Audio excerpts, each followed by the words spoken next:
Bonjour et bienvenue au Pays des Possibles, le podcast qui vous ouvre la voie vers l'esprit d'entreprendre et la liberté. Je suis Noémie Richard, depuis 2017, je suis coach certifié et entrepreneur et ma mission est de vous guider dans la transition professionnelle qui vous épanouira vraiment à travers une approche globale alliant introspection et structuration pour vous permettre d'oser la liberté d'entreprendre dans l'épanouissement et la réussite. Je vous donne les clés pour accéder à votre propre puissance et à votre plein potentiel. Mon but, vous faire prendre conscience que vous pouvez vous aussi vivre une vie plus libre et plus épanouie. Si ce podcast vous plaît, merci de tout cœur de le soutenir en lui laissant 5 étoiles ou un gentil commentaire sur la plateforme d'écoute de votre choix. Savoir que ce podcast vous inspire est le plus important pour moi. Alors voici tout de suite un nouvel épisode au Pays des Possibles.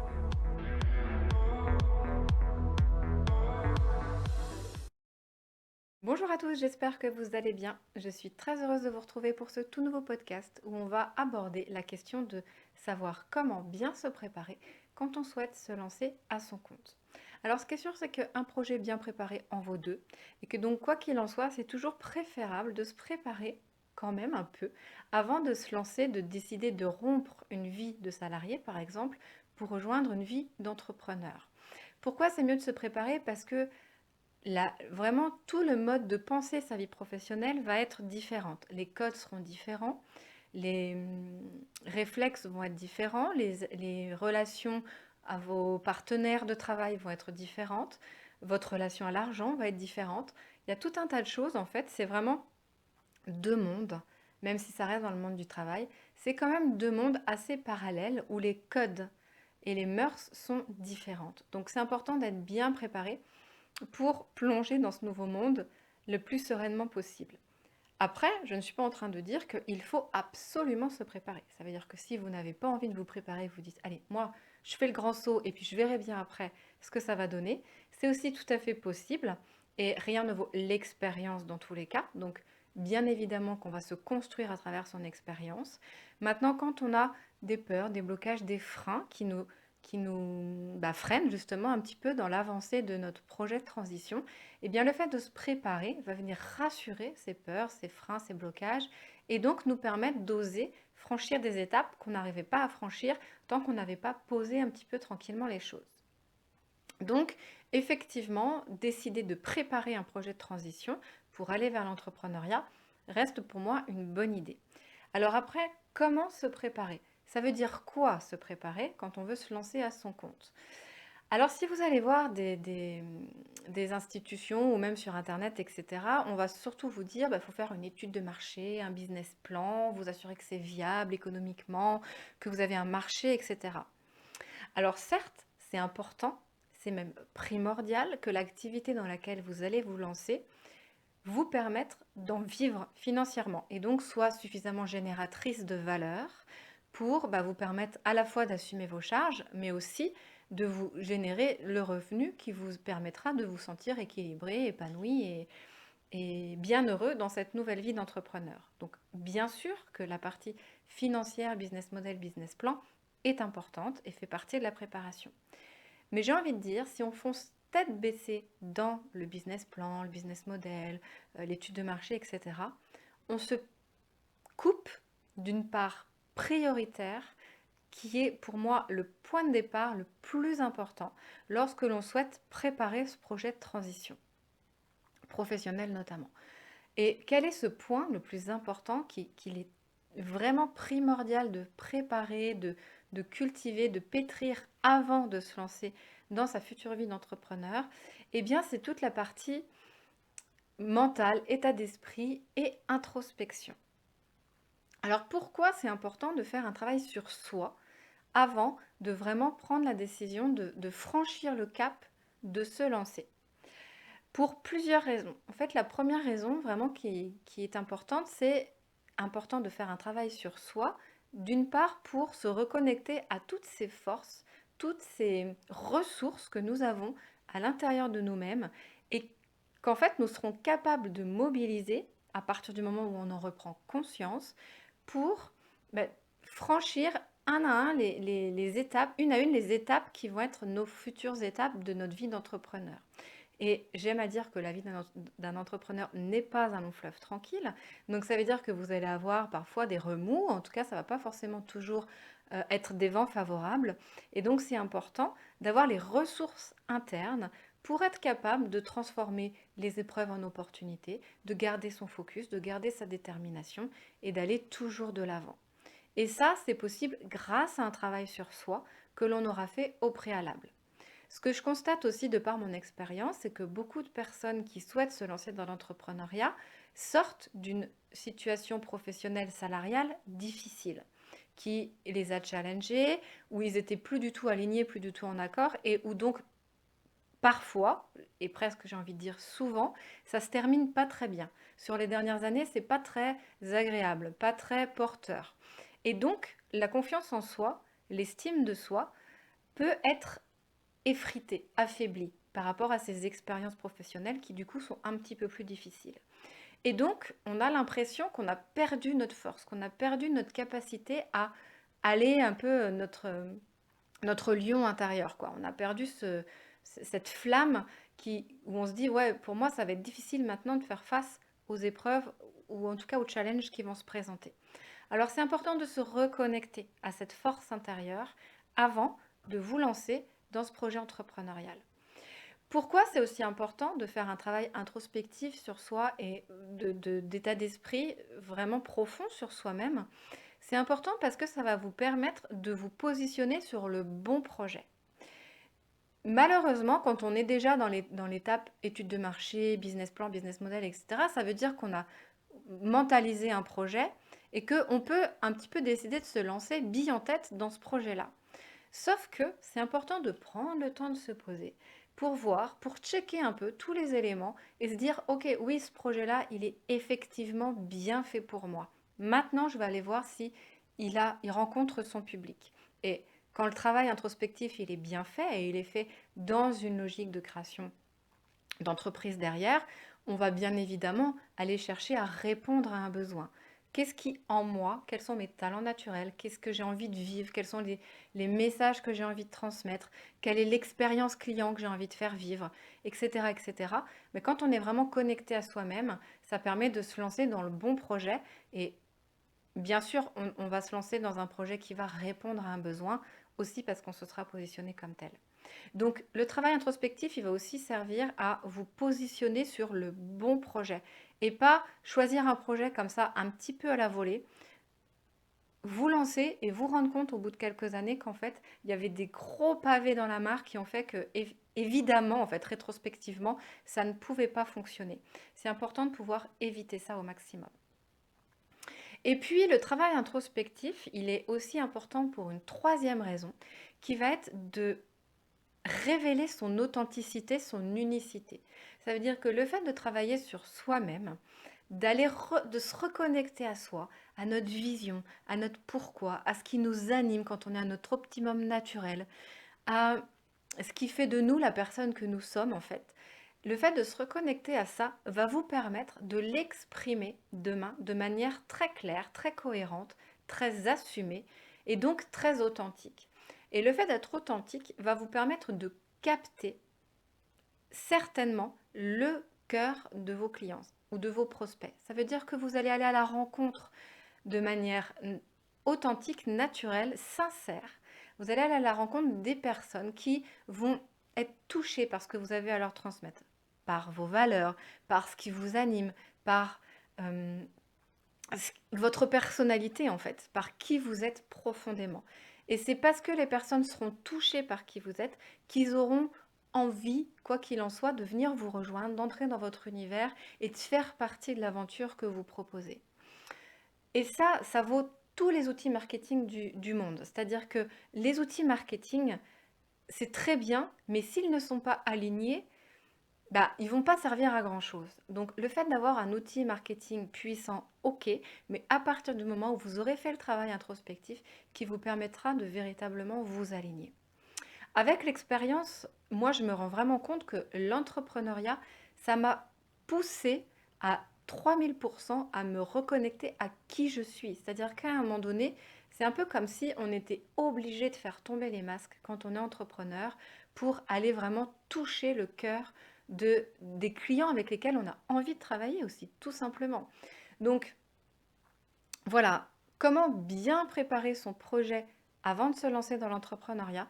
Eh bien, la première chose, c'est de faire un travail sur soi-même, introspectif, assez en profondeur, pour délivrer, donner tout ce que vous allez pouvoir avoir envie de donner à vos futurs clients, et aussi pour aller rechercher toutes vos forces intrinsèques, toute votre puissance qui est là à l'intérieur et qui va vous permettre de transformer tous les challenges que vous allez trouver sur votre chemin en opportunités, en moyens de vous dépasser. Et en tout cas, rien ne vous arrêtera sur le chemin que vous vous serez dessiné. Aussi parce que vous allez savoir parfaitement pourquoi vous vous êtes lancé sur ce chemin. Pourquoi vous faites le choix de devenir entrepreneur. Et ça ne peut pas être que parce que j'ai envie de fuir une vie de salarié. Parce que là, c'est sûr que la motivation n'est pas la bonne déjà et n'est pas suffisante pour vous permettre de relever tous les défis que vous allez trouver sur votre chemin. Je ne suis pas en train de dire que c'est qu'une vie de labeur, de défis, etc., l'entrepreneuriat, mais en tout cas, je ne veux pas vous faire croire non plus que ça n'existe pas. Et donc, ce qui est vraiment sûr, c'est que la différence entre un entrepreneur qui réussit et un entrepreneur qui échoue, la vraie différence, la seule différence, elle se trouve dans la persévérance. La capacité à essayer encore une fois pour trouver vraiment le moyen de réussir. Donc, avoir cette force intérieure pour trouver la persévérance vous permettra d'atteindre des sommets, et de franchir et d'arriver là où vous avez vraiment envie d'arriver. La deuxième chose aussi que vous devez vous demander quand vous souhaitez vous préparer pour vous lancer dans un projet entrepreneurial, c'est est-ce que les avantages que je trouve à ma nouvelle situation, future nouvelle situation d'entrepreneur, sont supérieurs aux inconvénients que j'ai à quitter ma vie de salarié? Et dans cette balance-là, c'est important que vos futurs avantages soient supérieurs à vos inconvénients actuels. Si ce n'est pas le cas, ça peut tout à fait ne pas être le cas, d'accord? Mais si ce n'est pas le cas, ce qui est sûr, c'est que vous n'allez pas trouver la ressource intérieure pour réellement passer à l'action. Et ce sera tout à fait normal parce que simplement, vos inconvénients aujourd'hui sont moins importants que moins importants que les avantages que vous visez demain. Alors c'est important de se poser cette question parce que parfois on peut se demander mais pourquoi j'arrive pas à franchir le cap? C'est simplement parce que les avantages de demain ne sont pas encore supérieurs aux inconvénients d'aujourd'hui. Et donc votre situation actuelle, vous êtes prêt à l'endurer encore et encore et encore. Même si, attention aux avantages que vous imaginez pour demain, c'est important d'échanger avec des entrepreneurs qui sont déjà de l'autre côté de la rive, qui peuvent vous dire si vous minimisez tel avantage, s'il y en a certains que vous n'avez pas vus, si vous en idéalisez d'autres, etc., etc. Soyez inspirés, prenez de l'inspiration auprès de personnes qui ont déjà traversé ce chemin-là avant vous. Et puis, la troisième chose que je voulais partager avec vous sur ce podcast par rapport à comment bien se préparer pour lancer son projet, c'est une bonne préparation passe aussi par une belle fin de la situation précédente. Ça veut dire que pour avoir une bonne préparation, accordez un soin particulier à la manière dont vous allez quitter votre job actuel. Et donc, comment vous voulez le quitter, avec quoi vous voulez partir, c'est quoi les incompressibles pour vous, c'est quoi qui est important pour vous dans votre départ, est-ce que vous êtes prêt à démissionner, est-ce que vous voulez absolument une indemnité chômage, comment vous voulez négocier votre départ, etc., etc. C'est important de bien vous poser la question, de mesurer le pour et le contre de chacune des situations et d'aller discuter, négocier avec votre employeur actuel si vous êtes salarié pour que les choses soient claires. Et que les choses soient surtout propres pour vous, que vous vous sentiez OK avec la manière dont votre vie d'avant se termine. Et si vous êtes aujourd'hui en phase de transition et que donc vous êtes vraiment disponible pour vous lancer dans l'entrepreneuriat, c'est important aussi de vous poser la question de savoir comment vous voulez vous organiser pour avoir le plus de latitude possible sur votre gestion aussi financière, voilà, pour optimiser au mieux vos ressources le temps du lancement de votre entreprise. Donc là, je parle d'un point de vue financier, d'accord?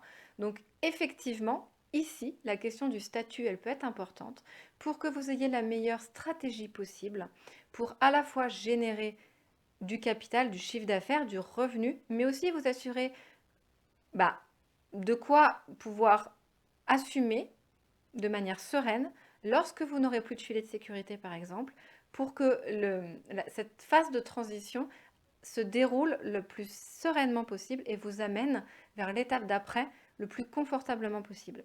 Parce que ce qui se passe aussi pour un certain nombre de porteurs de projets, c'est que tant que les indemnités chômage sont présentes, ben voilà, on ne se remet pas en question, tout se passe bien, et puis ça suit son petit bonhomme de chemin.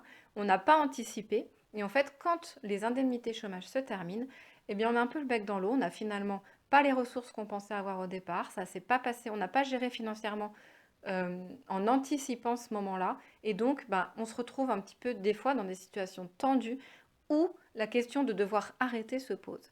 Et c'est ce qui se produit malheureusement certaines fois. Donc c'est important de bien se poser les questions aussi sur cette partie-là financière pour être capable d'enclencher la suite une fois que le filet de sécurité sera terminé, s'il y a de filet de sécurité.